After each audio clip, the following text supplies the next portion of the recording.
श्री गणेशाय नमः। शिव पुराण की दिव्य कथा है जिसमें कि सोमनाथ शिवलिंग की उत्पत्ति कैसे हुई।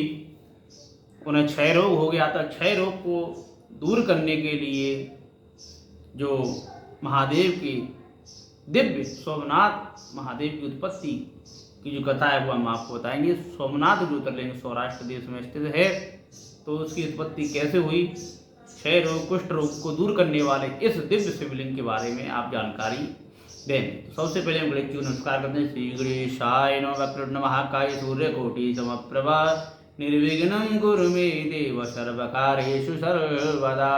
उमा महेश्वराभ्यां नमः। सीतारामचन्द्राय नमो नमः। श्री गुरुवे नमः। ओम सादाम्बिकाय नमः। तो दोस्तों,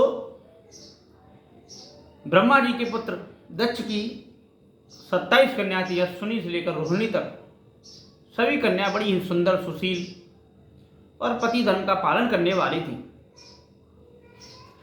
चंद्रमा भी अति सुंदर थे। 27 पत्नियों को भी बड़े लाड प्यार से रखती थी। लेकिन चंद्रमा का रोहिणी नाम की जो कन्या थी दक्ष की, उनसे विशेष स्नेह था। तो अन्य जो कन्याएं थी जो कि चंद्रमा की पत्नी थी, चंद्रमा जी की 27 पत्नियां हैं, वहीं चंद्रमा की कलाएं कहलाती हैं। तो उसमें रोहिणी नाम की जो पत्नी थी उनसे अधिक प्रेम करते थे। इस पर अन्य 26 पत्नियों ने अपने पिता से, दक्ष महाराज से शिकायत की। दक्ष से कहा, हे पिताश्री, चंद्रमा रोहिणी को ही अधिक समय देते हैं, हम लोगों से इतना उनका स्नेह नहीं है, आप जाके उनको समझाएं। इस पर पिता ने अपनी बेटियों की बात सुनकर उनसे कहा, अरे दामाद जी, चंद्रमा जी, आपको मैंने 27 कन्या ब्याह दी हैं, तो आप 27 पर बराबर का स्नेह करें, उन्हें भी समय दें। रोहिणी के प्रति आप अधिक ध्यान देते हैं, अन्य मेरी पुत्रियां हैं उन्हें कष्ट ना दें, उनको समझाइश दे दी। चंद्रमा ने कही, ठीक है, आगे से ध्यान रखेंगे। लेकिन चंद्रदेव ने आगे भी उनकी बात टाल दी। आजकल ससुरों की बात कौन सुनता है, ज़्यादा ध्यान कौन देता है। और दामाद चंद्रमा तो अतिशूल। फिर दोबारा उनकी शिकायत मिली तो दोबारा उन्होंने कहा, हे चंद्रदेव, हे कलानिधि, आप अत्यंत सुंदर हो, गुणवान हो, लेकिन मेरे कहने का आप पर कोई फर्क नहीं पड़ा। मेरी पुत्रियों का कष्ट आप दूर करें, बराबरी का व्यवहार करें। आप रोहिणी से अधिक प्रेम करती हैं, वो इनमें भेदभाव करते हैं, ये न करें।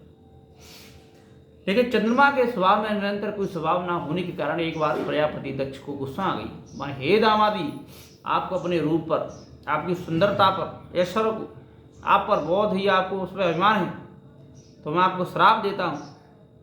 आपकी ये सुंदरता है, आपको क्षय रोग हो जाएगा, दुष्ट रोग हो जाएगा, क्योंकि आपने मेरा अपमान किया है। मैं संपूर्ण जगत का प्रजापति हूँ। आपके ससुर होने के नाते भी आपको समझाया, लेकिन आपने बात नहीं मानी। मैं आपको श्राप देता हूँ, आपको क्षय रोग हो जाए। ऐसा कहते ही चंद्रमा की शोभा मलिन होने लगी। चंद्रमा की चांदनी है वो बिल्कुल डाउन होने लगी और क्षय रोग से ग्रसित हो गई। क्षय रोग होते ही स्वर्ग के सभी कार्य चंद्रमा के द्वारा जो किए जाते थे वो ठप हो गए। सब देवताओं में हाहाकार मच गई। सभी देवता ब्रह्मा जी के पास गए।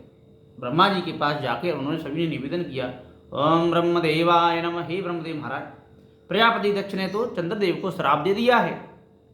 किसी बात को लेकर उनका विवाद हो गया, श्राप दे दिया, अब क्या करें। चंद्रदेव क्षय रोग से ग्रसित हो गए हैं, उनकी चांदनी मलिन हो गई है, अब जगत के कल्याण कैसे होगा। ब्रह्मदेव ने उनको उपाय बताया कि जाके वो शिव जी की तपस्या करें। शिव जी सभी के कष्टों को दूर करने वाले हैं और वही इस समस्या का उपाय करेंगे।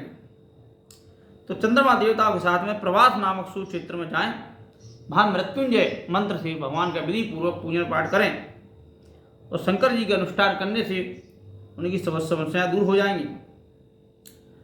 तो शिव जी की शिवलिंग की स्थापना करके चंद्रदेव ने तपस्या अनुष्ठान शुरू कर दी। तब देवताओं तथा ऋषियों के कहने से ब्रह्मा जी की आज्ञा अनुसार चंद्रमा वहीं 6 महीनों तक लगातार तप करते रहे। मृत्युंजय मंत्र से भगवान वृषध्वज का पूजन करते रहे। 10 करोड़ मंत्र का जप और मृत्युंजय का ध्यान करते हुए चंद्रमा वहीं स्तर चित्र होकर लगातार खड़े रहे। इस पर महादेव भक्तवत्सल हैं, उनकी तपस्या से प्रसन्न हो गए। बोलो चंद्रदेव, क्यों याद कर रहे हो, क्यों इतना परेशान हो?